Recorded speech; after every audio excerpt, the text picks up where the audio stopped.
The first time I felt the baby move, I was standing at the canning kitchen counter in the second week of August, and the room was 104 degrees. I remember because I had asked. I remember because asking about the temperature was the closest I had come in 6 years of marriage to saying I could not go on. I was 24 years old. I was 7 months along with my third child.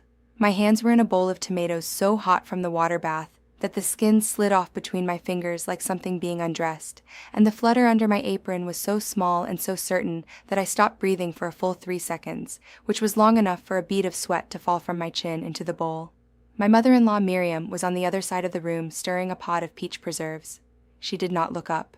She said, without looking up, "Naomi, the jars will not seal themselves." That was the first sentence I heard my third child hear. I want you to hold that room in your mind for a moment. The pressure cooker hissing on the stove, the wasps at the screen door, the flies on the sill, the smell of tomato and vinegar and my own body, because everything I am about to tell you happened inside rooms like that one. Not one of them ever had a lock on the inside. My name is Naomi. This is the Amish Wife, the channel where hidden Amish wife stories are told from the inside. I grew up Old Order Amish in Holmes County, Ohio. I was married at 18. I left at 26. If you are new here, subscribe and turn on the bell. These stories only come out one at a time, and they come out slowly, because slowly is how they happened. Before I keep going, I want to ask you a question, and I want you to sit with it before you answer in the comments. Did you grow up in a place where a woman's tiredness was treated as a character flaw? Where rest had to be earned and the price kept going up? Tell me where you are watching from, and tell me if you know what I mean. I read every single one. In the outside world, a pregnant woman is told to sit down. In my community, a pregnant woman was told there was still light left in the day. I need to explain this before I go further, because if I do not explain it, the rest of the story will sound like a story about one bad marriage. And it is not. It is a story about a whole architecture, and the architecture is what I want you to see.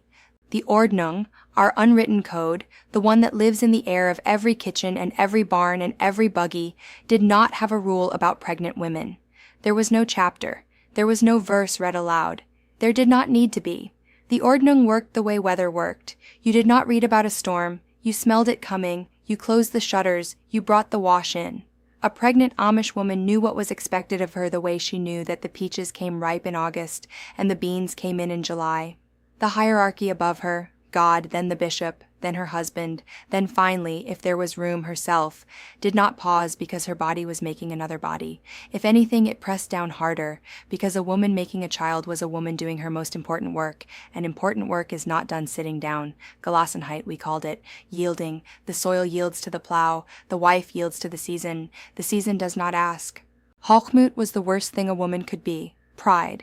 And in our community, pride wore a very particular face. It looked like a woman asking to lie down at 3 p.m. It looked like a woman saying my back hurts in front of her mother-in-law. It looked like a woman leaving the canning kitchen before the last jar was sealed. Everyone knew. No one said. My husband's name was Amos. I want to tell you about him carefully because I owe him that, and I owe you the truth. Amos was not cruel. Amos was not a monster. Amos was a quiet man with sun-browned forearms and a laugh you had to earn, and he worked from 4 a.m. to 7 p.m, and he did not once, in 8 years of marriage, raise his hand to me.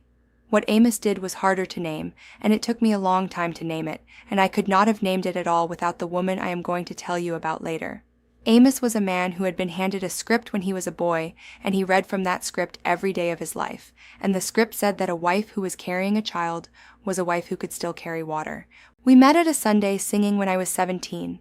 We were married on a Thursday in late October, 300 guests at the long wooden tables, 4 hours of preaching, roast chicken and creamed celery, and 7 kinds of pie.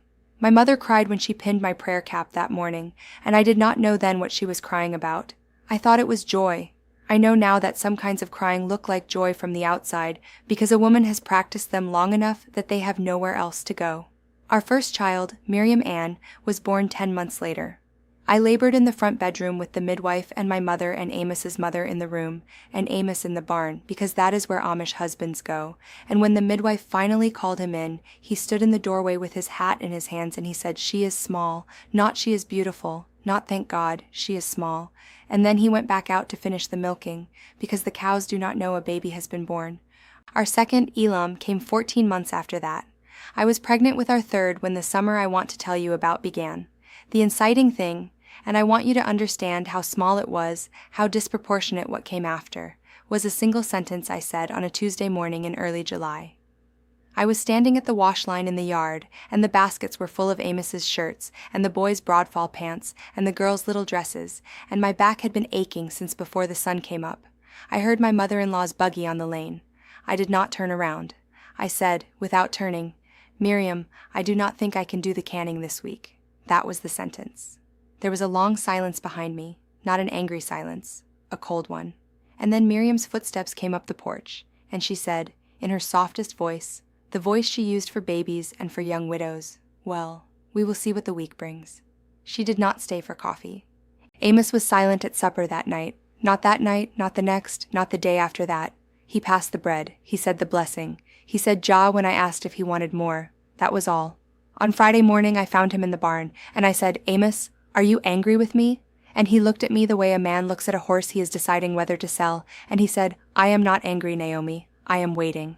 I did not ask what he was waiting for. I already knew. I just did not have the word for it yet. The word came from my mother. She arrived on Saturday afternoon in the middle of a rainstorm without sending word. She sat at my kitchen table with her hands wrapped around a mug of coffee she did not drink, and she watched me kneading bread with a belly that was already crowding the counter, and after a long time she said, "Naomi, a wife who lets the cold in cannot complain when the house freezes." She did not look at my belly when she said it. She looked at her mug. Her hands kept moving on the mug, turning it in slow quarter turns, as if the mug were the thing she had come to speak to. I said, "Ma'am, I am tired." She said, "We are all tired." I want to tell you what I did next, because I did the thing I had been trained since childhood to do. I said, "Yes, ma'am."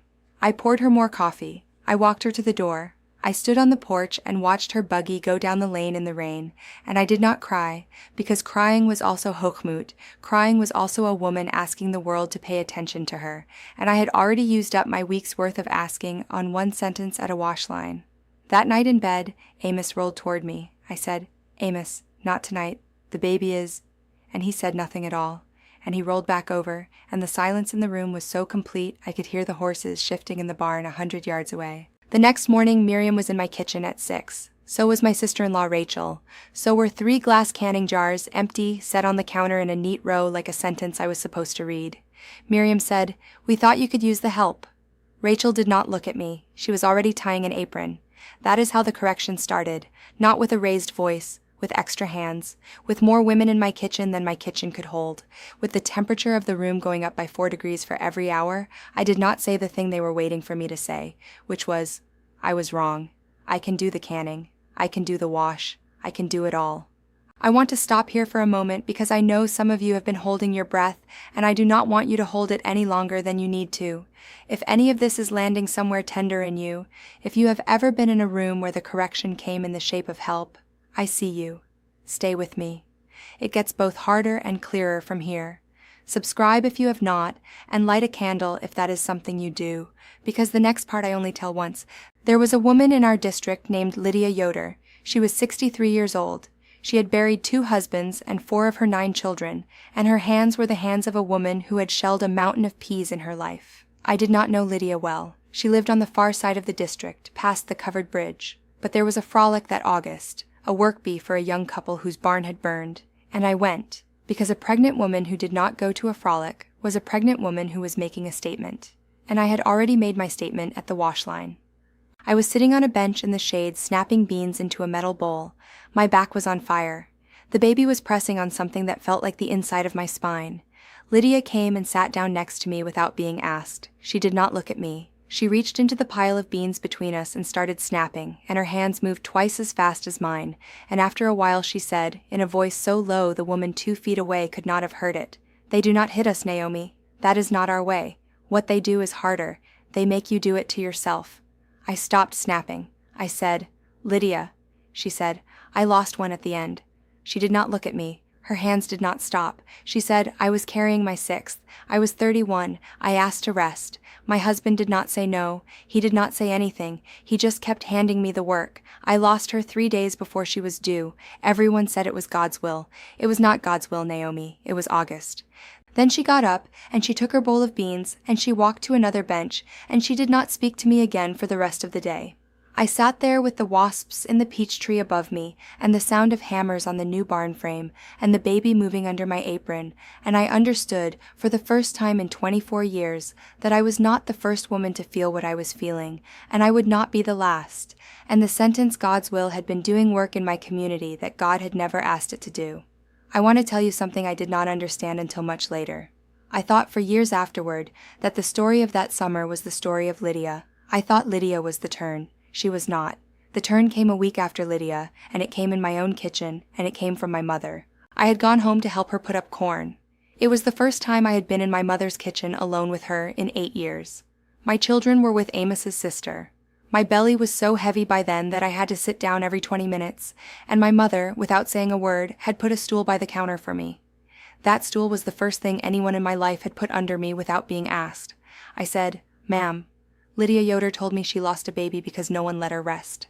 My mother's hands stopped moving on the corn. She said, "Naomi," she said, "I lost one too." I want you to understand how quiet the kitchen became. I want you to understand that in 8 years of marriage and 2 children and a third one kicking under my apron, my own mother had never told me that I had a sister who did not live. She had never told me that when she was 29, in the last month of a pregnancy, she had bled in the middle of the wash line, and my father had told her to finish the wash. She had never told me that the midwife came the next morning. She had never told me that the baby, who would have been named Anna, was buried in the back corner of the family plot with no stone, because the bishop said a stone for a baby who never breathed was pride. She told me all of it standing at the counter with her hands full of corn silk. At the end she said, "Naomi, I did not tell you because I did not want you to be afraid." I said, "Ma'am, I have been afraid my whole life. I just did not know what I was afraid of." She did not answer that. She turned back to the corn. But before I left that afternoon, she did something she had not done since my wedding. She walked me to the porch and she put her hand on my belly and she said, this one you rest for. I want you to hold that, because that was the sentence that broke the field open. That was the sentence that turned a story about one tired wife into a story about a line of tired women stretching back through my mother and Lydia's mother and every woman in every canning kitchen since the first Amish wagon rolled into Lancaster County in 1737. The framework was the mistake, not us, not any of us. That night I went home, and Amos was already in bed, and I stood in the doorway of our bedroom with my hand on my belly, and I said to him, "Amos, I need to tell you something." And he said, without opening his eyes, "In the morning, Naomi." The correction I want to make is this. I used to tell this story and say that was the night I decided to leave. It was not. I want to be honest with you, because I made you a promise at the beginning. The night I decided to leave was 3 weeks later, and it was not dramatic, and it was not in the bedroom, and it did not have Amos in it at all. The baby came 2 weeks early, a girl. I named her Anna for the sister I had never known I had. Amos did not object to the name because Amos did not know the story, and I did not tell him because the story was not his story, it was my mother's, and my mother had given it to me in a kitchen with corn silk in her hands, and I was not going to hand it to a man who would tell the bishop. 10 days after Anna was born, I was hanging Amos's shirts on the wash line. 3 of them in a row, the blue and the gray and the black. My milk had come in that morning, and the front of my dress was wet. My other 2 were asleep on a quilt in the yard. Anna was in the bassinet on the porch, and I looked at the row of shirts. 3 shirts, 1 husband, 1 script. And I thought very quietly, the way you think when you know a season has changed, I am not going to hang these shirts for the rest of my life. That was all. No lightning. No weeping, just a sentence that arrived on a Tuesday morning in September and did not leave. I will not tell you about the leaving today, because the leaving belongs to a different video, and it deserves its own hour. I will tell you only this. There was a Mennonite woman in town named Elizabeth who ran a fabric store. She had once, 2 years earlier, put her hand on my wrist over a bolt of navy cotton and said, "If you ever need a ride, Naomi, the store has a phone." I had not understood the sentence at the time. I understood it that September. I understood every sentence that September that I had missed for 24 years. I want to tell you about the shunning, briefly, because I promised you honesty. The letters I wrote to my mother came back unopened for 2 years. My father passed me on the sidewalk in town once, and he looked at me the way a man looks at a window, through and past. My sisters crossed the street. The phone in the shanty at the end of the lane rang, and no one ever picked up on the other end, because there was no one on the other end anymore. That is what a phone shanty sounds like when you have been erased. But I want to tell you something else, and this is the part I could not have said without the small English woman with the plants on her windowsill, and the reading glasses she was always losing, who I started seeing in a beige office in the 3rd year after I left. She said to me one day, this was after I had told her the story of the wash line and the shirts. She said, "Naomi, what was done to you has a name." I said, "Tell me the name." She said, "Coercive control. Emotional withdrawal as punishment, a consent that is not consent, because the cost of saying no has been made unbearable." She said, "The most effective systems of control are the ones that feel exactly like love." She said, "A community that cannot hold your questions does not actually trust its own answers." She said, "Consent is not a door you walk through once at an altar, Naomi. It is a door you have the right to close again, in your own house, in your own body, every single day, until the day you die." I sat in her office and I cried the way my mother had cried on my wedding morning. I cried the crying that had nowhere else to go. And when I was done, she pushed a box of tissues across the desk and she said very softly, "The framework was the mistake, not you, never you. I want to be careful here before I close." Amos was not a monster. He was a man raised inside the same silence I was raised inside. He did what his father did and what his father's father did, and he never once in 8 years asked himself if the script he was reading from had been written for anyone's good. I do not hate him. I do not hate Miriam, who was a girl once who had also been told to seal the jars. I do not hate the bishop, or my father, or the community that watched me go, and then pretended I had never been there. The system is the thing, not the people. The people were tired too. The people were doing what tired people do. The people had never been given another script. The Amish community gave me things I will carry to my grave. It gave me the way I still make bread. It gave me the sound of my mother's voice saying grace over a table. It gave me sisters I will love until I die, even the ones who will never speak to me again. It gave me a work ethic that has held me up in every hard year of my English life. I do not hate it. I only wish it had let me rest. Before I go, I want to say something to you. If you have ever been told that your tiredness was pride, I see you. If you have ever asked for rest and been handed more work in a softer voice, I see you. If you have ever stood at a wash line with a baby moving under your apron and understood in one clean second that no one in your life was ever going to say sit down, I see you. If you have ever lain in the dark next to someone and said yes because the cost of no had been made too high, I see you. If you have ever come from a line of women who lost babies and were told it was God's will and not August, I see you and they see you, and I promise you they would have wanted you to rest.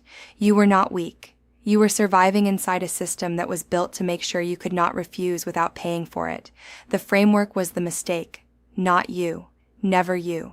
Tell me in the comments what part of this story stayed with you. Tell me if you had a Lydia. Tell me if your mother ever put her hand on your belly and gave you a sentence that changed the field.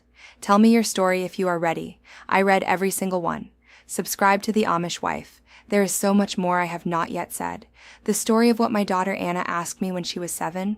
The story of the letter I finally received from my mother in the 5th year. The story of the night I went back once, only once, to the end of the lane.